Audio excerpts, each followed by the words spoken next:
Ok, Tranquilo, tranquilo. show, show. Vamos lá então, gente. Boa noite para todo mundo, então. Para quem não me conhece, aí eu sou o Caneco, eu sou o coordenador de formação empreendedora da FEGENG e hoje a gente vai ter aí um conteúdo mais direcionado para os coordenadores aí de conteúdo do Ascenda e eu trouxe para a nossa live o Samuel da FEGES e a Isa Tebas, nossa velha conhecida também.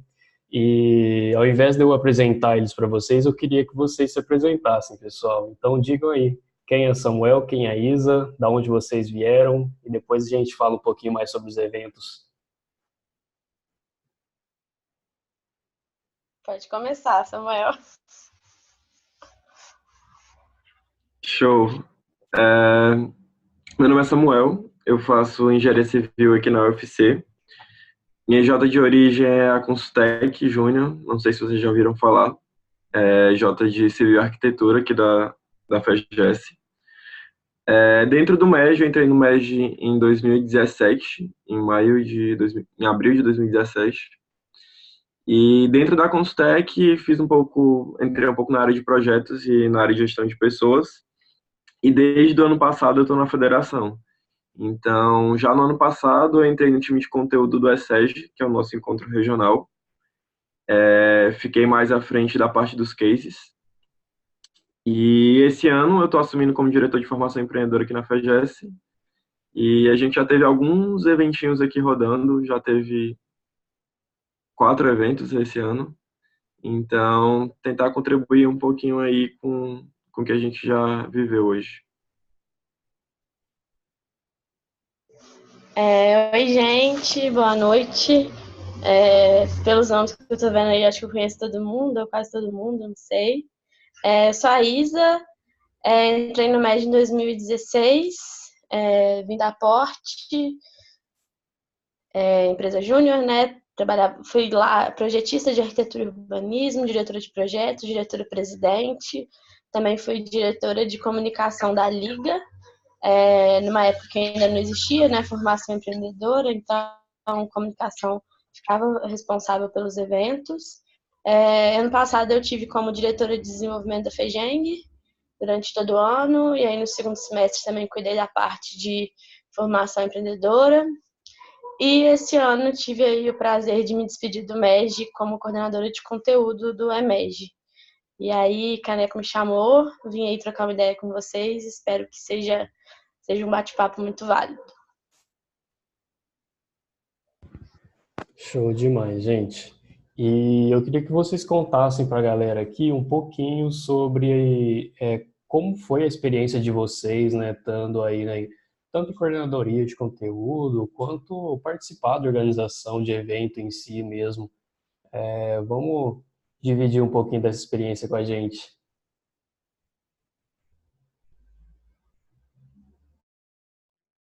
Show, posso começar.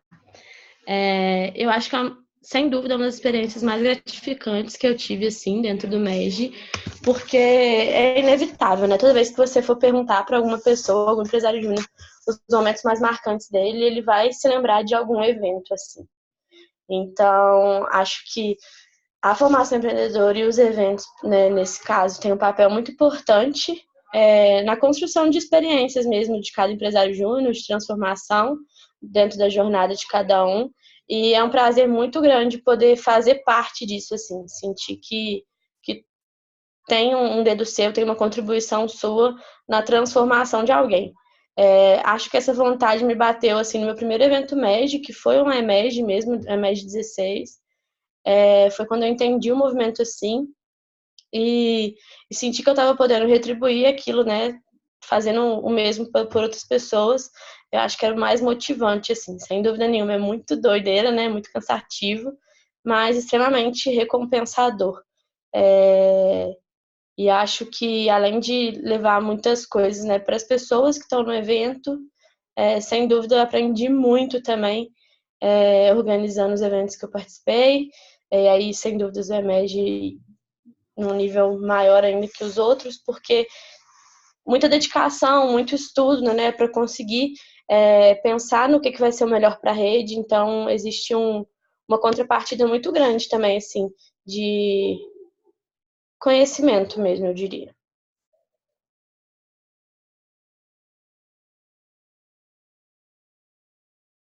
Acho que é até engraçado porque quando eu fui participar do conteúdo do ESEG do ano passado, eu não tinha feito nenhum processo seletivo, nem nada. Foram me chamar, né? E eu aceitei na mesma hora, meio que na doida, sem saber o que tava me esperando. Tipo, me mandaram mensagem me convidando, no mesmo momento eu aceitei e basicamente eu não sabia o que vinha pela frente, né? Acho que toda a jornada que eu tive dentro da construção de conteúdo foi uma jornada de muita entrega e de muito aprendizado. Acho que foi no final do ESEG do ano passado, quando eu notei de fato um pouco mais sobre qual que era eu acho que foi quando eu internalizei de fato qual era o propósito do movimento, né? Do Brasil Empreendedor e da formação de empreendedores comprometidos e capazes. E acho que quando a gente fala na missão do movimento de formar empreendedores comprometidos e capazes, a área de formação empreendedora e a construção de conteúdos, como a Isa falou, se linka totalmente com isso, né? E quando eu olho para minha jornada, antes de entrar na federação, antes de entrar na parte de conteúdo, e como eu me olho hoje, acho que foi um crescimento pessoal muito grande mesmo, tipo, tanto de imprevisto e tanto de coisas que acontecem quando tu tá realizando o evento e precisa lidar com tudo aquilo, tu acaba se desenrolando de uma maneira que não tem como, tipo, tu não se desenrolar. Acho que é um pouco disso mesmo. Massa, massa. E conta pra gente um pouquinho também, pessoal, como que foi assim a experiência de vocês em relação ao trabalho? Assim, qual que era o papel de vocês, qual que era a função assim de vocês como organizadores do evento também? O que que vocês faziam?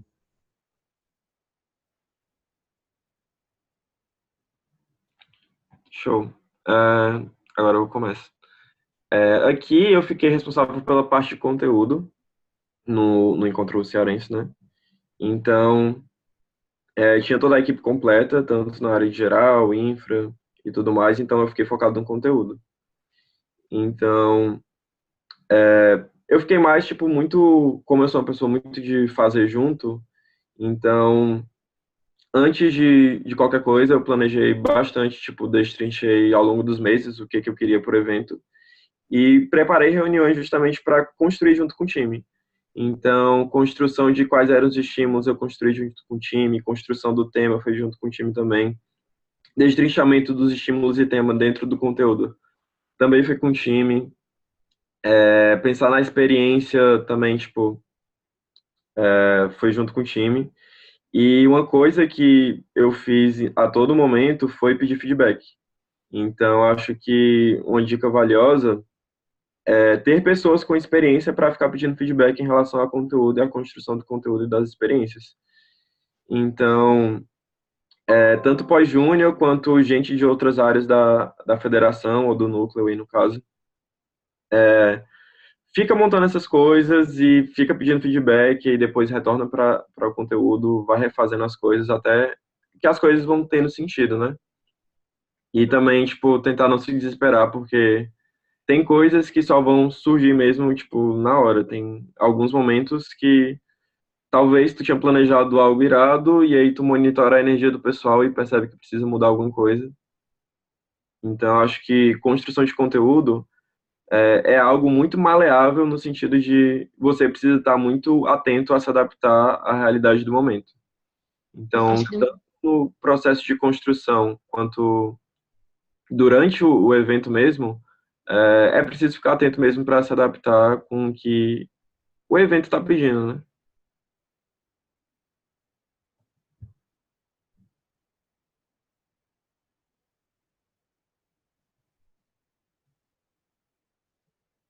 Deu uma travadinha, foi só aqui? Vocês estão me ouvindo?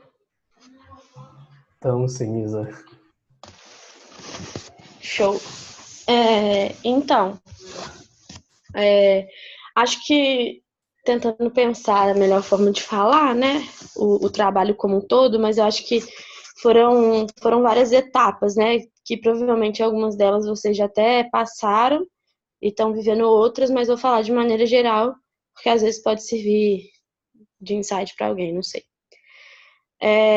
Acho que comecei primeiro em conjunto também, com toda a equipe de coordenadores e tudo mais, tentando desenhar o tema e entender como que aquilo fazia sentido para o que a rede estava vivendo naquele momento. E aí, a partir do tema, passei para uma etapa de desdobramento com base na metodologia que eu havia pensado desde a época do meu desafio para poder construir o EMEG, assim. Eu acho que isso foi muito importante porque em nenhum momento deixou as coisas soltas, sabe? Foi importante para conseguir deixar tudo amarrado, entender que estava fazendo sentido, uma coisa estava se ligando na outra, e até mesmo direcionar, vamos dizer assim, nos momentos de desespero, né? Que sempre tem. E aí, a partir disso, comecei a pensar nos nomes junto com o meu time, né? Era eu e Ana, assim, que era minha assessora de conteúdo, e a gente começou a pensar em vários nomes. Esse é um momento bem preocupante, né? Porque tem hora que a gente pensa em milhões de nomes e fica difícil aquilo sair do papel, assim, tal pessoa não pode, tal pessoa cobra, tal pessoa fica muito caro para trazer. Então, uma coisa que foi muito importante foi a gente ter várias opções, assim, fazer listas e listas e listas e chamando essas pessoas e aprendendo cada vez mais a gerar valor no evento, né? Qual que era o diferencial que a gente tinha para oferecer para aquelas pessoas ali, por que aquelas pessoas entenderiam que era bom para elas estar no EMED, né? Então, acho que esse foi um trabalho bem importante. E aí, passado isso, esse acompanhamento, eu acho que isso foi o que mais deu trabalho, tipo, de esperar as respostas e ser ignorado e ficar correndo atrás de nomes, assim. Uma coisa que me ajudou muito foi as mentorias, assim, que eu tive, né?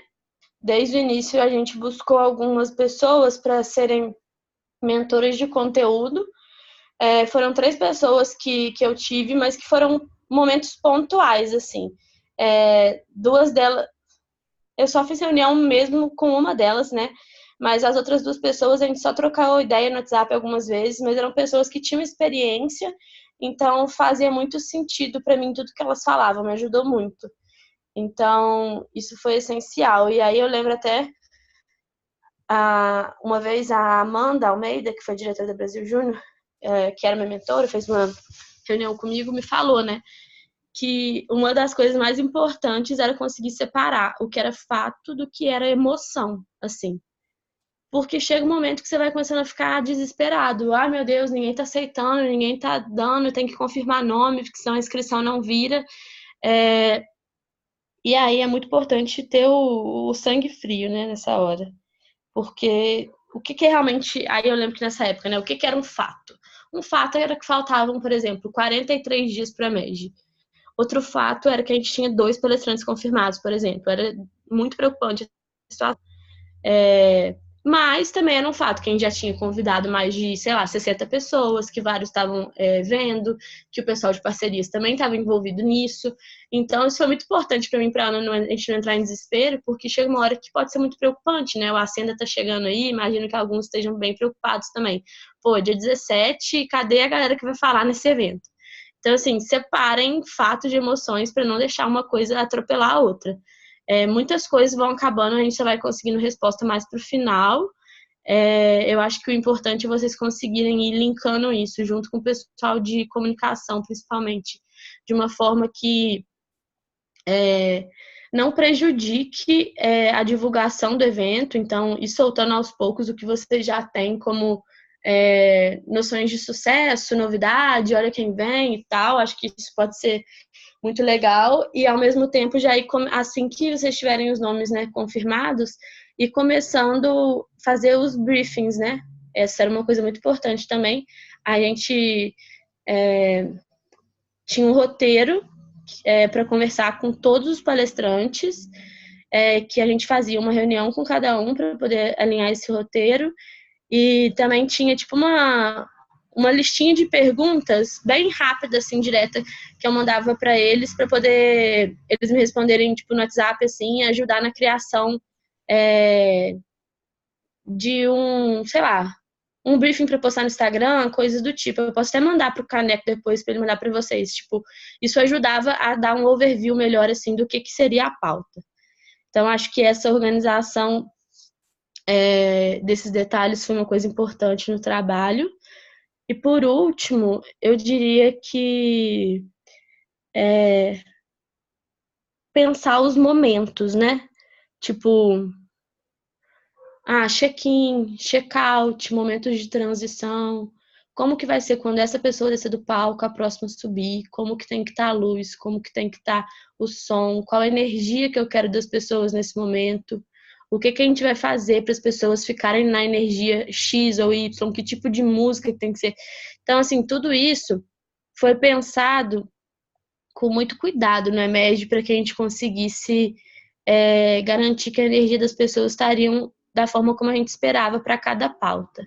Então, eu acho que esse é um trabalho muito importante de conteúdo, assim, principalmente junto com infra, para poder criar ali um ambiente propício, né? Acho que um evento que mexe ali com as emoções também tem que mexer com os sentidos. Então, não adianta só a gente fazer o de sempre, né? Acho que a gente tem que mexer com a visão, a audição das pessoas. Tinha momentos que estava até frio propositalmente na sala, assim. Então, eu acho que quanto mais a gente conseguir mexer com os sentidos das pessoas, mais a gente vai estar captando a emoção delas naquele momento ali. E isso faz diferença na construção da experiência de cada um, né? Então, acho que isso é bem importante, por mais que o Acenda seja só um dia, eu acho que dá para fazer muita coisa incrível. E aí lembrei agora também de uma outra frase que a Amanda também me falou, que fez muito sentido para mim na época, que era: um evento tem que começar de uma maneira inesquecível e terminar de uma maneira mais inesquecível ainda. Então, tipo, não subestimar os momentos que não são pautas, né? Que são os próprios coordenadores do evento, que são os novos núcleos, FEGENG, não sei como está funcionando isso a fundo, né? Mas, tipo, não subestimar esses momentos que são da rede para a rede, né? Porque isso faz muita diferença no final, assim. Às vezes a gente só fica preocupado com quem que vai dar pauta sobre, sei lá, estratégia, e não está pensando como que vai ser aquela hora do recado que o mestre de cerimônia vai dar e como que isso faz parte da construção da mensagem que a gente quer passar. Acho que é isso. Falei pra caramba. Boa, gente.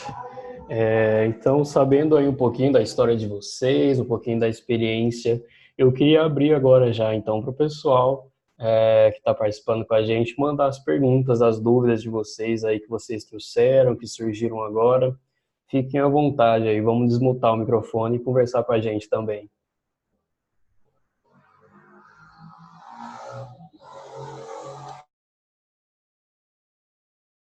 E aí, galera, tudo bom? Teco aqui. Isa, você falou muito sobre, tipo, que levou vários nãos e tal, e foi aprendendo cada vez mais como gerar valor para o evento e coisas do tipo. E eu queria que você me desse uma dica também com a sua experiência que você já teve. Quais que são as melhores formas, assim, para você entrar em contato com o palestrante, para você realmente agregar bastante valor ao evento e coisas do tipo? Tem como você passar para a gente um pouquinho, por favor? Show, Teco. Então, isso era muito complicado, né? No início, eu lembro que quando a gente se deu conta de que não dava para gastar praticamente, né? Dinheiro nenhum para poder pagar pessoas para dar em palestra, deu um desespero, tipo assim, como que eu vou fazer as pessoas virem aqui e falar de graça, né? Eu acho que isso é um pouco preocupante. E aí a gente começou essa estratégia de construção de valor, né? Acho que o primeiro ponto é a gente conseguir vender muito bem o movimento Empresa Júnior. às vezes é falar o que a gente está cansado de saber, mas o palestrante não está, né? Então, não necessariamente as pessoas sabem que é o maior movimento organizado, estudantil organizado do mundo, não necessariamente as pessoas sabem que a FEGENG é a maior federação do mundo. Então, tudo que dá para poder gastar onda, eu gastava. Tipo assim, vai ser o maior evento de empreendedorismo jovem de Minas Gerais. Não era nenhuma mentira que eu estava falando, né? Só que eu falava de um jeito para poder chamar a atenção, porque as pessoas precisavam ter dimensão do que estava acontecendo ali. Falava sobre isso, falava sobre quantos anos de história que já tinha, já era o 25º EMEG, quantas pessoas que teriam. O pessoal de parcerias também falava muito sobre o perfil do empresário júnior quando ia prospectar. Eu não falava tanto disso assim, mas falava muito sobre como é que fala? O MEG e o evento em si. E aí, uma coisa que também eu já deixava claro, que eu tinha dúvida, na verdade, no início, era como que eu vou fazer para poder falar com as pessoas que eu não tenho dinheiro para pagar, né? Então, eu já falava no início que, tipo, o EMEG era um evento autossustentável, né? Então, eu tava procurando aqui a mensagem que eu mandava padrãozinha, tipo, geralmente quando eu acompanhava a história da pessoa, sabia quem era, eu fazia uma introdução, aí falava, não sei se você já conhece o Movimento Empresa Júnior e gastava onda. E aí falava, poxa, no MEG, os graduandos de todo o país promovem o desenvolvimento do ecossistema empreendedor dessa região por meio da realização de projetos e tal, explicava. Aí falava tanto que o Brasil era dos maiores expoentes do MEG, né, a nível global, quanto Minas Gerais, assim. E aí falava números de empresários juniores, números de empresas juniores, então dá para falar número de IJs do novo núcleo, isso dá para chamar atenção, porque o palestrante vai ver a possibilidade de impacto que ele tem. E aí falava que o EMEG, né, era um evento autossustentável e que ele tinha o objetivo de proporcionar aprendizado e conexão. Então, dado isso, a gente queria muito a presença daquela pessoa e que o EMEG arcaria com todos os gastos, com passagem, hospedagem e tal. Essa era a forma que a gente conseguia de já deixar claro a pessoa, olha, não vamos pagar nada para você vir, a gente não tem esse dinheiro, mas gostaríamos muito da sua presença. E aí algumas pessoas topavam no início, alguns não tinham data, mas dificilmente, sendo bem sincera, eu não estou conseguindo lembrar aqui números, mas poucos deixaram de vir, por exemplo, porque, não vou de graça. A maioria das pessoas que a gente chamou, que a gente queria muito vir, toparam mesmo sendo de graça. Então, tipo assim, a palestra do EMEG, a Magna do primeiro dia, do Amuripinho, presidente da AB Startups, é uma palestra que custa mais de 30 mil reais, sabe? E ele não cobrou R$1 para vir. Assim, a gente pagou os custos dele, né? Claro, mas... Tipo, o que eu tô querendo dizer não é tão difícil gerar valor quando a gente pensa assim, não. Tem a questão dos custos para a pessoa vir, mas geralmente as pessoas, pelo menos no EMEG, elas viam valor no evento e topavam vir de graça pela oportunidade que era, sabe? Eu tentava gerar bastante valor nisso e acho que foi o que deu certo. Além de contar já com os parceiros, né? Que são empresas que já automaticamente já acreditam no MEG, então se tornava mais fácil a conversão para palestrante. Te respondi? Sim, deu para ter um norte muito melhor agora. Muito obrigado, viu, de verdade. Só um ponto que eu acho massa acrescentar também, nesse ponto. Uma coisa que funcionou na FAGES também, a gente também buscava essa geração de valor a partir do MEG, é entender, tipo assim, quem tem um contato daquela pessoa. Então, tentar fazer um intermédio por terceiros. Então, uma das palestrantes que a gente chamou para cá trabalhava junto com o pós-júnior da FAGES. Então, a gente, além de chamar com ela, fez com o pós-júnior da FAGES meio que fazer esse intermédio também para reforçar o convite. E geralmente funciona mais quando tem alguém ali te dando um respaldo também. Nossa, precisa até comentar, com certeza. Isso faz muita diferença. Igual essa palestra que eu falei, né, do Amuripim e tal, mais de 30 mil reais, ele topou vir pelo propósito e tal, mas claro que a gente só conseguiu porque tinha o contato do André Novellini, que é nosso pós-júnior, que conhece o cara, entendeu? Então, assim, todo mundo que tinha uma pequena ponte com alguém, teoricamente, potencial palestrante, a gente já saía pedindo contato, pedindo para abrir e tudo mais, igual a Júlia Horta. Eu tinha feito o estágio com ela quando eu fazia jornalismo, mas mesmo assim, tipo, não estava conseguindo só, assim, chegar nela. E aí a irmã dela também é empresária júnior, a gente já pediu o pessoal da Colute falar com a irmã dela. E aí foi, tipo assim, 1.000 pessoas mandando mensagem ao mesmo tempo para conseguir, sabe? Então, essas coisas fazem diferença. Quando você conhece alguém, não deixa de ser... Tem que ser cara de pau, porque é a cara de pau que faz dar certo. Boa, boa. Muito obrigado, gente.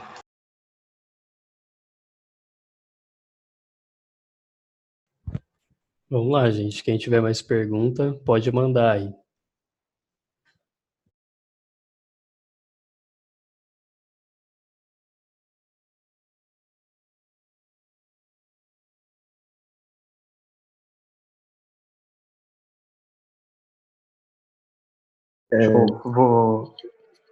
Pode falar.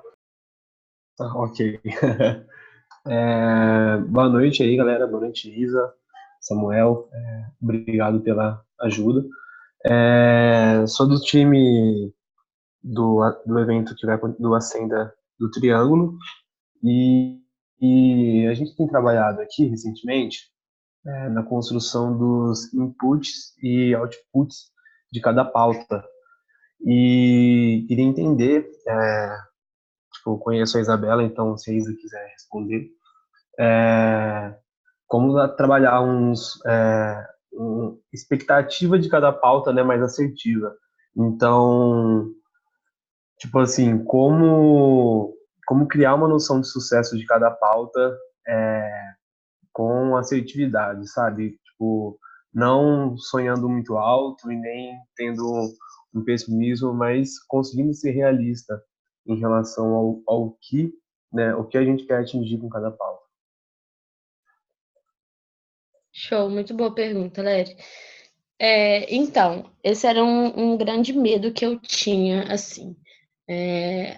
Acho que foi dentro do que eu esperava para o EMEG, mas o que eu acho que foi importante, assim, primeiro, na hora do destrinchamento da grade, né, a gente tinha estímulos que faziam sentido em cada um dos blocos do evento, e aí a gente fez, tipo, estímulos guarda-chuva e destrinchou em várias coisas. Por quê? Porque senão criaria uma chance da gente se frustrar e não conseguir algo específico. Então, por exemplo, tinha um bloco que falava muito sobre futuro. Então, tinha futuro do trabalho, tinha habilidades do futuro, tinha mundo VUCA, tudo ali conversava. Mas a gente não criou desde o início, não, tem que falar desse tema aqui. Era mais um direcionamento sobre o futuro, novas referências. A gente falava muito sobre inovação nesse bloco. Então, isso era importante para a gente conseguir criar uma ideia geral do bloco e não engessar de maneira a atrapalhar.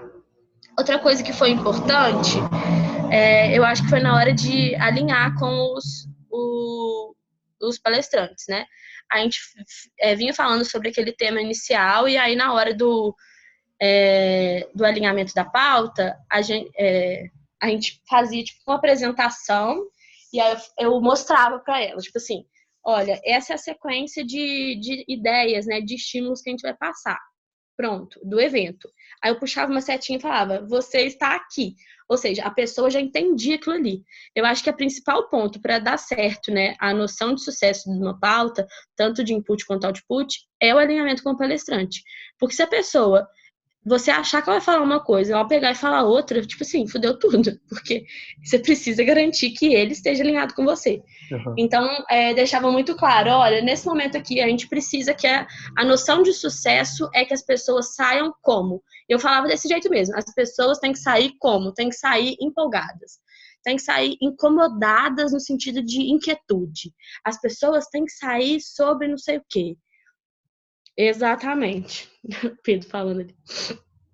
E aí, então, o que acontece? Eu deixava muito claro o que eu esperava que as pessoas falavam naquele momento. Por exemplo, a pauta da Júlia foi uma pauta que a gente tinha um receio no início, assim, porque quando soltou o nome dela, as pessoas se dividiram entre, meu Deus, muito foda, ou entre, meu Deus, Miss Brasil, que nada a ver. Então, assim, a gente acreditava que faria sentido falar sobre feminismo no EMED, mas precisava estar muito claro o que a gente precisava falar ali, entendeu? Então, na reunião com ela, eu conversei muito sobre o que era o dia inteiro, sobre a energia que a gente queria terminar e tudo mais. Então, ela sabia o que a gente esperava dela e aquilo fez sentido para ela também. E aí, fora isso, eu acho que... Mas, assim, sem dúvida, o mais importante é o palestrante. E aí eu também pedi a apresentação com antecedência. Eu fui muito chata, assim, nos últimos dias. Não me arrependo, não. Ficava pedindo, passa o slide, passa o slide, passa o slide. Eu pedia, sei lá, uns 5 dias antes. Aí a pessoa, quase ninguém mandava, porque isso era óbvio. Aí eu ficava cobrando pra eu dar aquela olhada e garantir que não tinha, sei lá, também, nenhuma besteira absurda lá, nada do tipo. Eu morria de medo desse tipo de coisa. Por conta do trauma do Prisma, como o Pedro falou ali no chat. E aí, por último, Léria, eu acho que foi legal, assim, pelo menos eu recebi feedbacks positivos. Quando a gente lançou a programação, divulgou a programação completa para a galera escolher, a gente fez alguns direcionadores para ajudar o pessoal a escolher.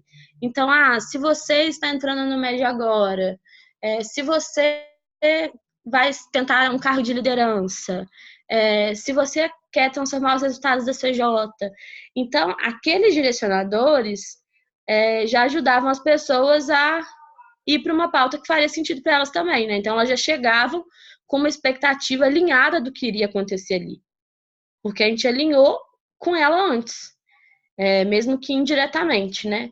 Então, assim, com certeza não serviu para todos os congressistas, mas algumas pessoas foram impactadas positivamente por isso, assim, a gente recebeu feedbacks positivos. Então, eu resumiria em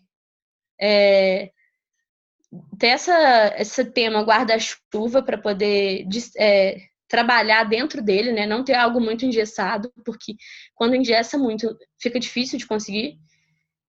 Alinhar muito bem com os palestrantes. Tipo assim, nossa, eu queria saber cada palavra que a pessoa ia falar, porque assim, não cada palavra, né? Exagerei, mas tipo, quanto mais entender a realidade, melhor, principalmente quando eram empresas, assim. A gente não teve nenhum problema, assim, grande, nem nada, mas era bem importante que as empresas entendessem que não era para ficar, por exemplo, sei lá, só fazendo propaganda da própria empresa, entendeu? Tinha que ter conteúdo ali, tinha que passar uma mensagem para a galera. E por último, acho que dentro do possível esse alinhamento com o próprio congressista, para ele já saber o que espera. Show. Gente, Show demais, Isa. Valeu. Eu vou encerrar essa chamada aqui, que ela tá acabando, mas eu vou criar outra e já envio para vocês, fechou? Beleza, Caneco.